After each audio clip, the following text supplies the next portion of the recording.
Hi everyone, this is my review of the A5 Patent Pink Domino by Filofax. As you can see, it's got the pink elastic to close the binder, but I've taken it off because I'm filming this with my phone. I'll only have one hand, so to save fumbling issues.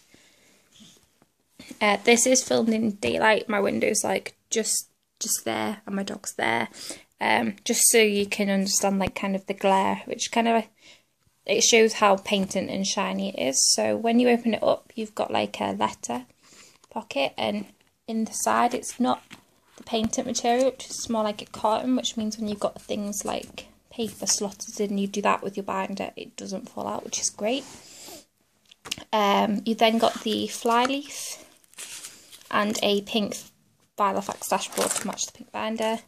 And then it's the colourful dividers that come with this binder as standard, rather than the cream or the white ones.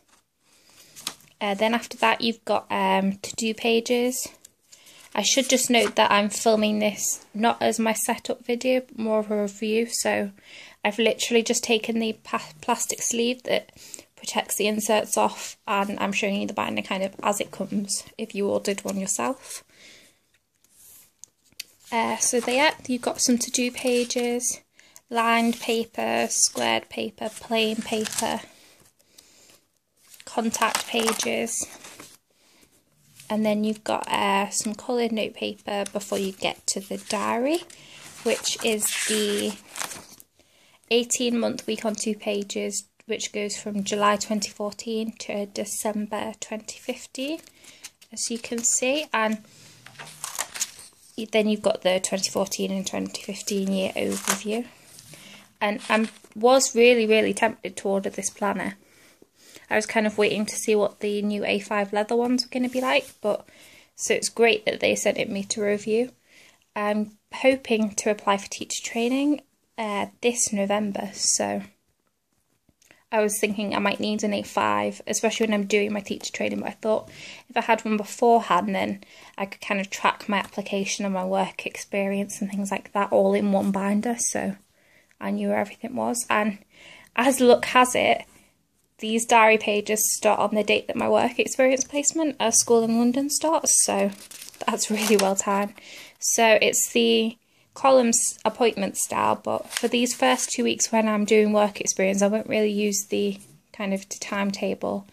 I'll use it more to kind of reflect, so I'll write bullet point notes of what I did that day, what I learned, what I thought, things that stood out and stuff.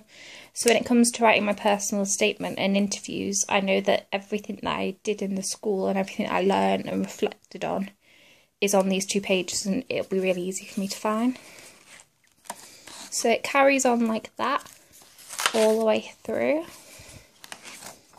And then when you get to the end of 2014, it doesn't just automatically go into the 2015 pages. There is a break and you get kind of the 2015 diary pages, which you then get personal information in multiple language, international information and European information, notable dates and religious festivals, which I actually like to keep in. I usually will go through and highlight the ones that refer to the UK, just so I know which ones I'm looking at and don't get confused with American and English Mother's Day like I have done before.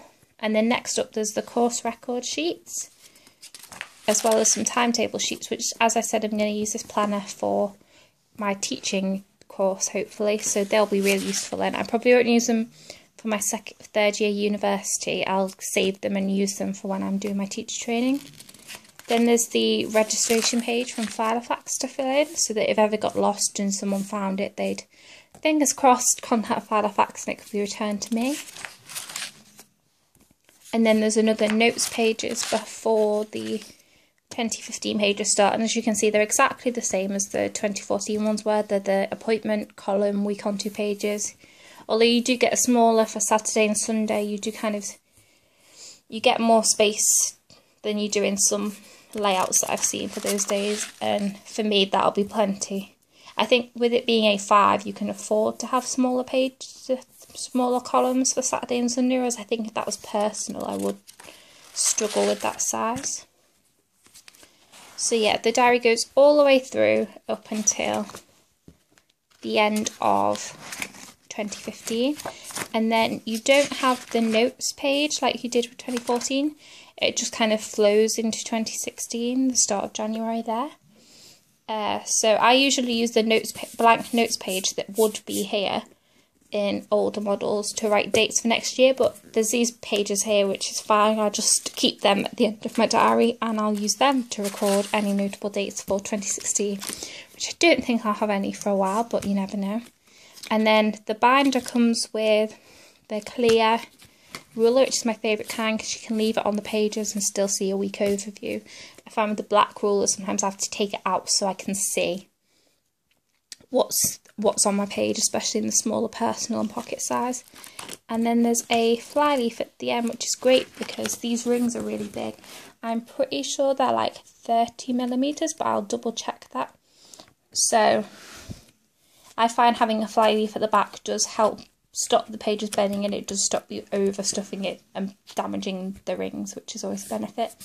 And then there's the top opening envelope, which I will usually move to the front.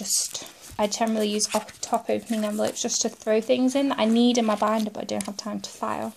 And this is just a protective sheet that was at the back when the Filofax came to me.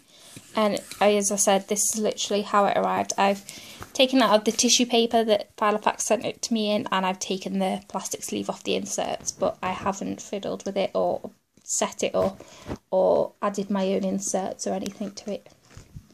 So what you see is what you would get if you bought one. Then at the back you've got like another pocket, which you can see is the same as the front. It's not painted, so if you put something in there it would stay in there and not fall out. And there's the slot that you can get like the notepads to fit in, which is always useful. And pardon my finger there. Yeah, I might actually get one of those because I do like having the notepad at the back just for quick notes when you don't have time. And the pen loop is elasticated, which is good because I know with some binders, especially my personal moulding, it is a struggle to find a pen that will fit in, and you kind of can't always use your favourite pen, which is a shame. But yeah, there we go. That is the A5 Patent Pink Domino, and so far I'm really excited about it and I can't wait to have a play and set her up and make my own inserts. And I think for an A5 binder as well, it isn't that heavy. Like, I've had heavier binders, and considering it's pretty full already, as you can see, because it has got 18 months of diary pages in. So that was always my main concern with A5s, is everyone says, oh, they're too heavy, they're too bulky. But the cover on this, it's quite flexible, and it's not that, because it's not leather, it's not heavy.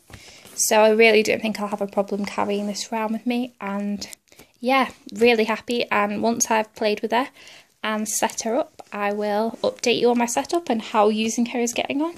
But for now, thank you for watching.